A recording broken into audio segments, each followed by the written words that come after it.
Okay, mga kababayan, magandang umaga po, magandang tanghali, hapon, gabi.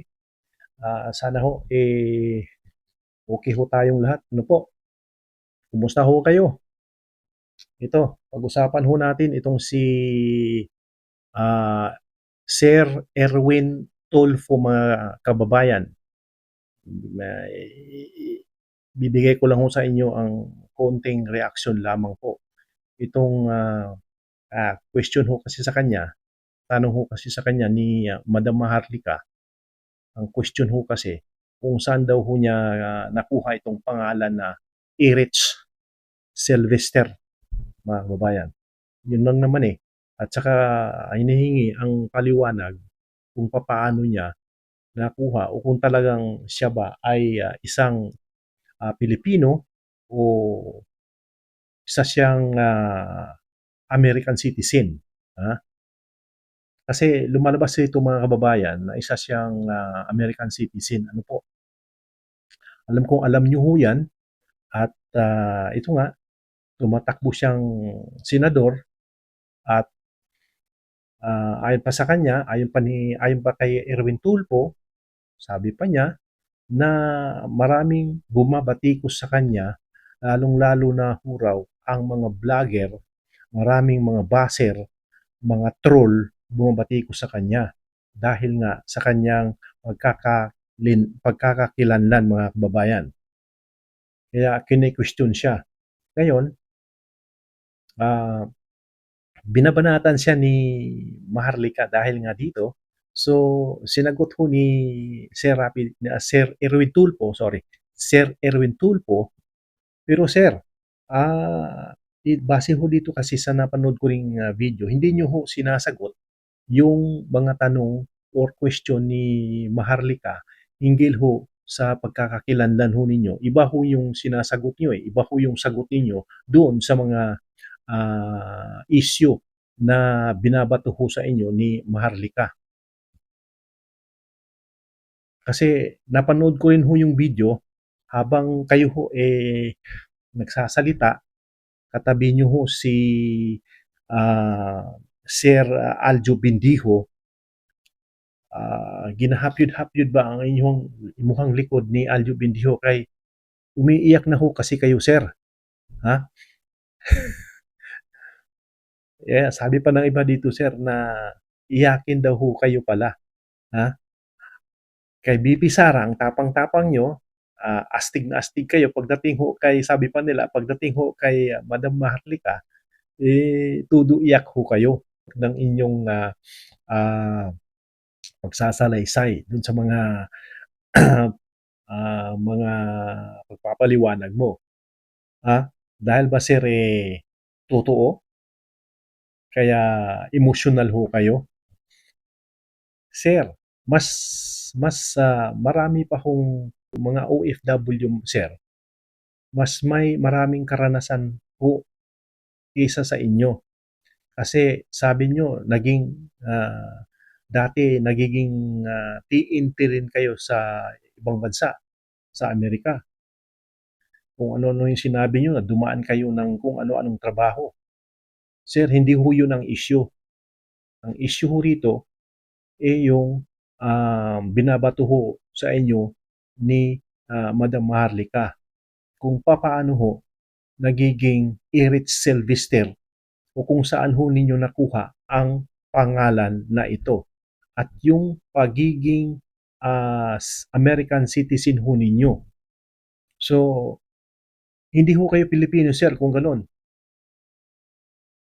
Kaya ho ba malakas ang loob ninyo, sir, dahil nakadikit kayo kay Speaker Romualdez. Kaya napunta ho kayo dyan sa posisyon kung saan kayo ngayon. Kaya malakas ho ang loob ninyo. Kaya siguro ho tumatakbo kayo bilang senador. Ang malakas ang loob ho ninyo dahil nalaman mo sa mga survey nangunguna ho kayo. Ganun ba, sir?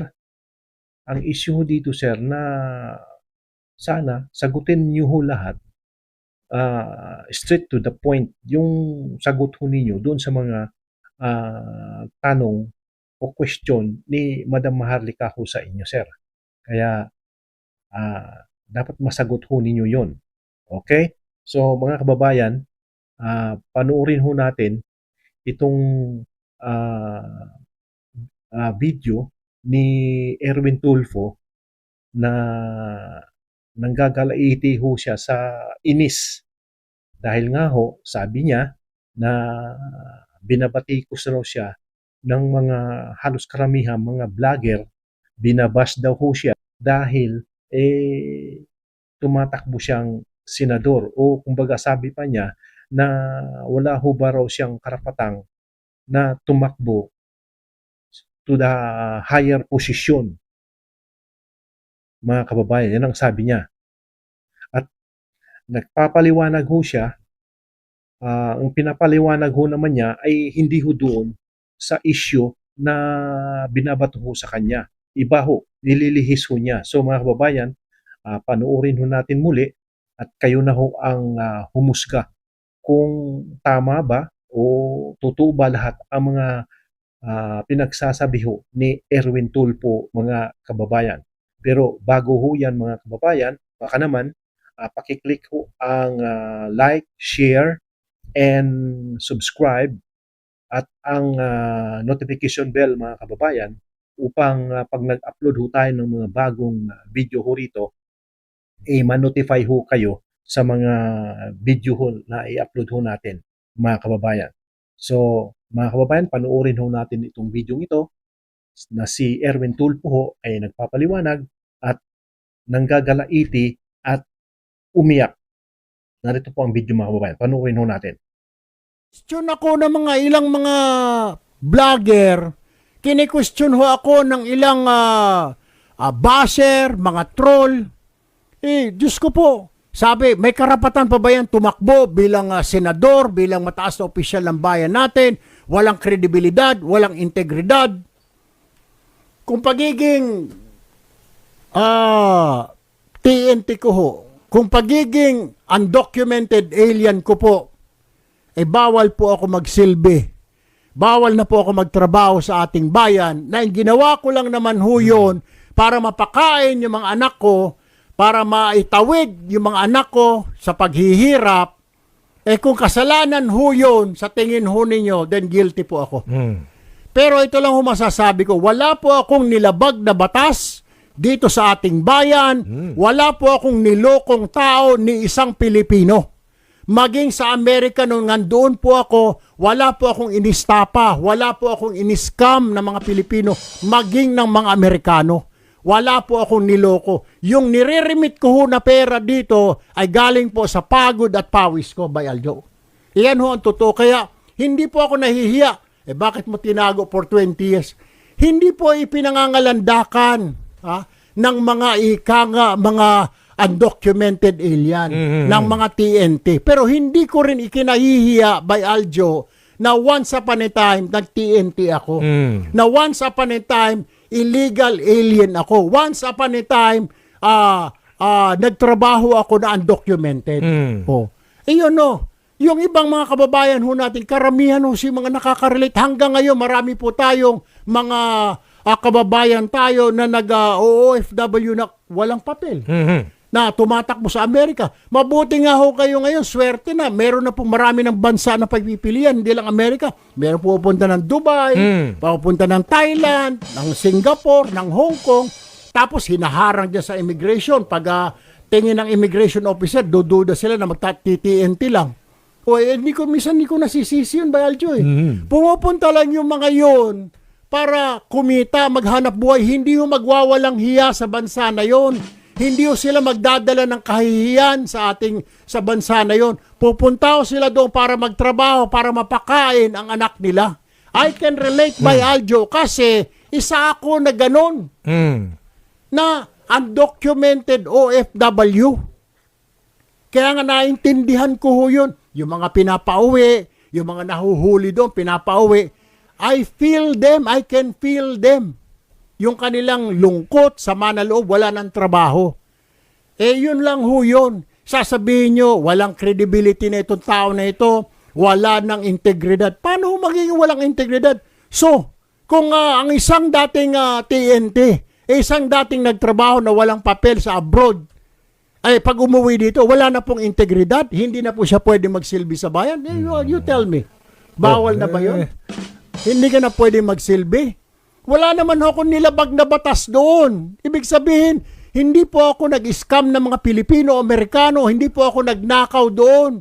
Hindi pa ako nagnakaw sa gobyerno ng Amerika. Ang ginawa ko lang po ay magtrabaho.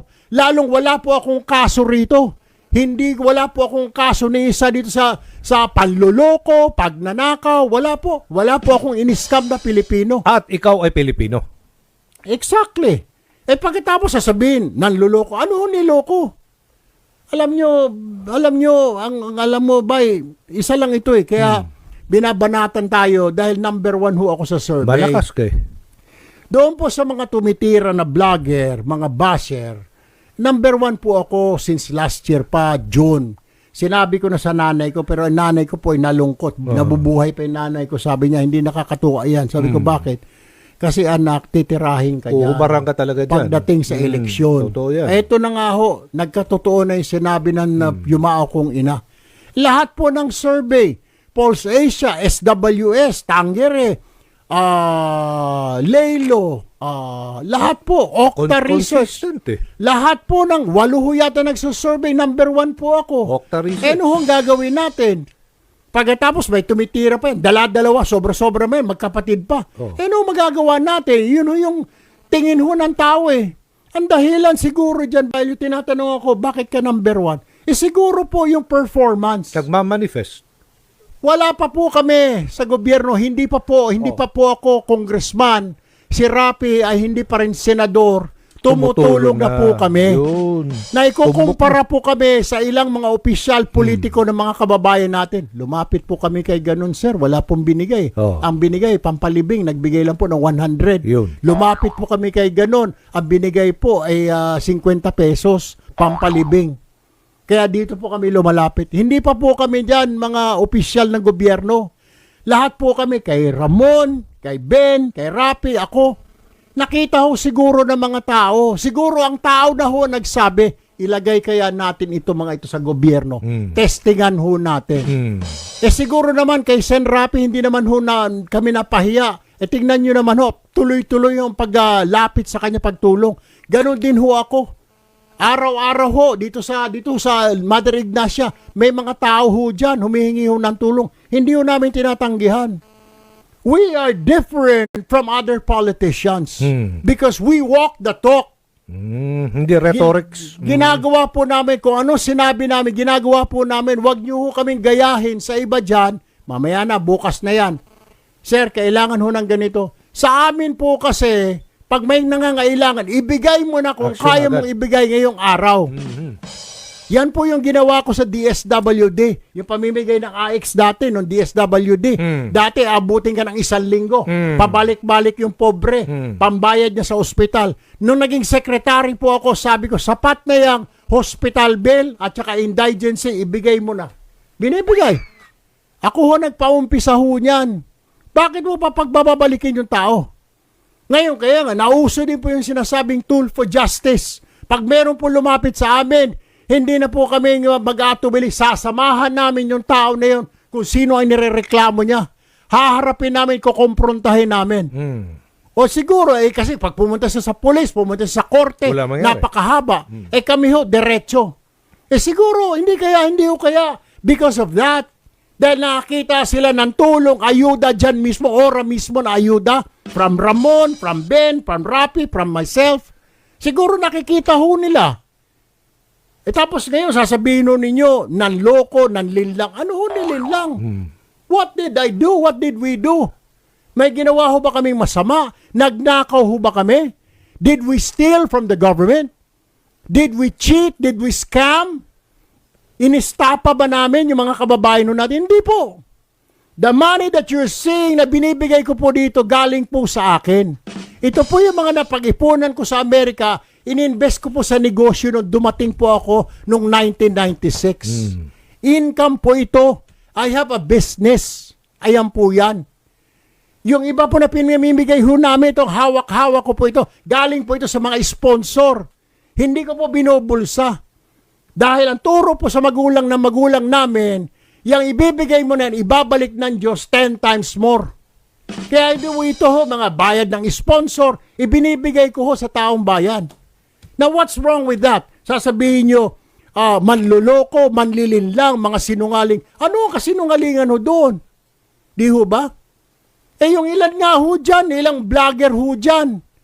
Salita ng salita, tira ng tira sa gobyerno, lalo na po yung isa dyan sa Amerika na babae. Nakapangasawa siguro ng mayaman na AFAM. AFAM. Napakaswerte mo, Ineng. Bira ng bira eh. Napakaswerte mo, mamahalin pa yung mga antipara mo. Diyos ko po. Dapat magpasalamat ka na sa Panginoon Diyos na mayaman ang AFAM mo. Hindi ka kailangang magbanat ng buto. Daldal ka ng daldal, comment ka ng comment, mga pulburonic, mga ahas na puti. Why don't you come home? Tama. Why don't you come home and Mag-suggest. help this country? Tama. Kung talagang Tumulong may ka na. malasakit ka sa bayan mo, umuwi ka rito, ibenta mo or i-donate mo yung kayamanan mo na galing sa AFAM mo na Amerikano, ibigay mo sa mga mahihirap dito. Kasi nagko-complain ka eh. Diba? Bakit hindi ka umuwi dito? And then you do the fight, you do the battle. Ay, hindi niya magawa yan. Takot yan sa Pilipinas pag gumawa ng kung ano. Kasi comment siya ng comment. Or ma'am, sa Amerika baka po pwede ma'am sa 2020, ikaw kaya tumakbo na pagkapangulo. Ikaw na lang kaya. You run as President po of the Republic. Okay, speaker. Or yung isa yung or corneg, gusto niyo ho tumakbo kay senador or congressman, kayo ho mag-speaker. Yung isa naman ho dyan na dating TV personality sa Davao na may kasong istapa. Oh. Sir, kung gusto mong makatulong, tumigil ka na lang ho, imbis na mag-criticize ka, dapat constructive criticism. And you know that. Pag nagbumanat ka, dapat meron kang Ebidensya. opinion or idea na ito ang dapat gawin. Hindi yung tira ng tira. Kasi alam niyo ho ba yan, itong mga vlogger, vlogger din ho ako. The more na marami kang, lalo na itong mga kulukoy na ito, na fake news, pinabasa po ng mga tao yung fake news. Mas gusto ng mga tao yung mga chismis. Tumataas po yung kanilang viewership. At pag mataas ang viewership mo ba ay Monetize yan. monetize, maraming pera. Ito po yung sa Amerika na babae na nakasalamin na malaki na parang teleskopyo. Ewan ko ba kung Ay, daang libong dolyar po ang kinikita niya. Ganun ba? Sus, porbida. Tingnan mo yung follower niya sa Miss M. Facebook.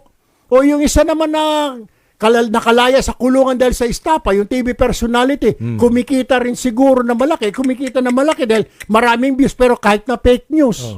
O meron pa dyan yung abogado, tira ng tira, tinitira yung kuya ko, pati ako tinitira. Attorney, bakit hindi mo nalang tulungan yung biyanan mo dyan sa Cordillera? Mag-open ka kaya ng opisina mo na pro bono, na libre. Dahil marami po tayong mga kababayan dito sa labas sa opisina ko, humihingi ng tulong, ng legal advice, wala po mapuntahan. Bakit hindi po, yung iba galing pa po sa Cordillera, bakit hindi po ninyo tulungan? Kasi hindi na rin po kaya ng PAW natin, ng Public Attorney Office, na tulungan sa dami po niyan. Bakit hindi po kayo mag-volunteer? Kaysa daldal kayo ng daldal dyan, hindi na kayo nakatulong. What I am telling, ladies and gentlemen, telling these people, kayo ho na nakikinig, nasa sa inyo po yung pagpasya. Hindi ko po ipaubaya sa ilang vlogger, hindi ko po ipaubaya sa mga bayarang basher, mga troll. Ang desisyon kung kailangan ba magsilbi na isang senador na galing po sa pagtitiente. Yan. Na galing po na dati po undocumented alien, na illegal OFW. Pero ipaubaya ko po ito sa sambayanan. Because ang sambayanan po at the end of the day will decide sa Mayo, sa darating po na Mayo. Ngayon, kung sasabihin ng COMELEC, Erwin, ayaw namin, then so be it. Ngayon, pagdating sa May 12, hindi na po ba tayo makapag-antay? Ilang buwan na lamang, January, February, March, April, May, 4 na buwan na lang po. Kung ayaw nyo sa mga Tulfo, di wag hurin nyo iboto si Erwin Tulfo, wag din nyo iboto si Ben Tulfo. Iboto nyo yung dyan, yung mga magagaling dyan. Yung mga veterano na dyan. Yung mga galing sa Congress ngayon, magsisenador. Yung mga matatanda na dyan. Banat ng banat, wala nang ginawa kundi tumira. Pero pagkatapos pa ng eleksyon, do you hear them? Hindi. Nakakatulong ba? Huwag Ewan na ko. ho tayong maglokohan.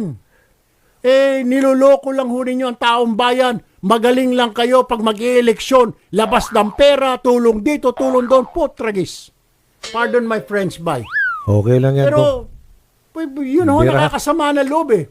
Samantala ho kami, trabaho ng trabaho, at marami din naman dyan mga mambabatas. Matapos ang eleksyon, tulong ng tulong. Hindi lang ho napapublicize. Pero yung ilan dyan, banat ng banat, anak ng baka. Tapos ito mga vlogger na ito, bakit hindi ninyo banatan yung ilan dyan na mga corrupt talaga, na hindi nila alam kung saan nila dinala yung budget nila? Bakit hindi po yun ang tanongin ho ninyo? Yeah. Bakit ho ako? Sasabihin nyo ngayon, walang kredibilidad? Marami ho dyan na walang kredibilidad. Ako sinabi mo. Pag sinabi nyo walang kredibilidad, wala na ho. Wag na ho tayo magboto ng senador, wag na tayo magboto ng congressman, wag na ho tayo magboto. Dahil kung kredibilidad man lang, marami nga ko lang dyan na tumatakbo, may kasong kriminal. Saus. Oh, Ang dami. sus Mariose. Nagdakaw talaga na pera eh.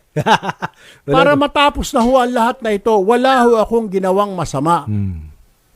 Nagtungo po ako sa Amerika para pakainin ang anak ko, pag-aralin. That's what I did. That's the only mistake that I did. Nag-TNT po ako. That's true. Lahat po ng diskarte ginawa ko na ho, bayan. Lahat naman siguro ng ama will do the same thing. To feed his family, to feed his children, to give better education to his family or children. Lahat ho siguro na ama. Hindi lang po ako. Kahit ho yung mga mayayaman dyan na nagre-reklamo yung mga bata, walang quality time. Because yung ama ninyo, yung mga nagre-reklamong bata dyan, working hard para mabigyan kayo ng magandang future. Ngayon po, doon sa mga kababayan ho natin, yung mga mahihirap, yung mga rider, tricycle driver, jeepney driver, CQ, janitor, saludo po ako sa inyo. Why? Kasi po kayo ang lumalaban sa hamon ng buhay araw-araw. And I salute you. Once upon a time, I was like that. Katulad niyo po ako dati noon. Ang problema lang, noong pangapanahon ho na yun, kahit anong laban mo sa buhay, walang patutunguhan. Because you do not have the chance, because you do not have the opportunity. Ang maganda dyan kung lumaban ka talaga ng patas. Yan ang maganda. Hindi ko po ikinahihiya, bayan, na I was once an undocumented alien, na I was once an illegal OFW dahil wala akong papel. Hindi ko po kinahihiya, pero hindi ko po pinangangalandakan. Why? Hindi ko po kinahihiya because yung pinakain ko po sa mga anak ko, hindi ko po ninakaw, hindi ko po in-scam, hindi ko po, wala po akong kaso sa Amerika, wala po nagkaso sa akin. Dito, wala rin po akong kaso. Mga kababayan natin, hindi ko rin po niloko. As a matter of fact, tinutulungan ko pa po. And why is that na ngayon? Walang kredibilidad, walang karapatang magsilbi. Why? Isa lang po akong Pilipino. I'm an ordinary guy. Gusto ko lang po makatulong. Gusto lang po namin makatulong. Gusto ko po, kailangan po kapit sa patalim. I have to survive. I have to take care of my two kids and my girlfriend, my wife before. That's why pumunta ako. Kung may pera ho ako, I wouldn't have gone.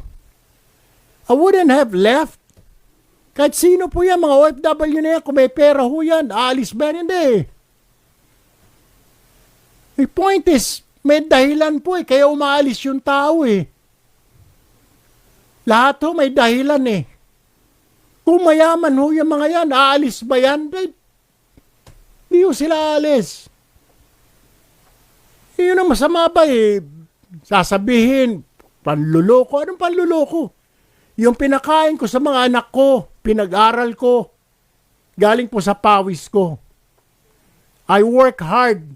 I work 12 hours, 16 hours a day for 10 years. And now you tell me na manluloko ako? Na niloloko ko ang taong bayan? Why? Wala po akong niloko. And I am proud to say na yes, nag-TNT po ako. Gumawa po ako ng diskarte para mabuhay ko po yung mga anak ko. Hindi lang po ako. There are millions of Filipinos in the US na they started like that. Ang difference lang po namin, sila nagpaiwan na doon, nagkaroon na po sila ng papel.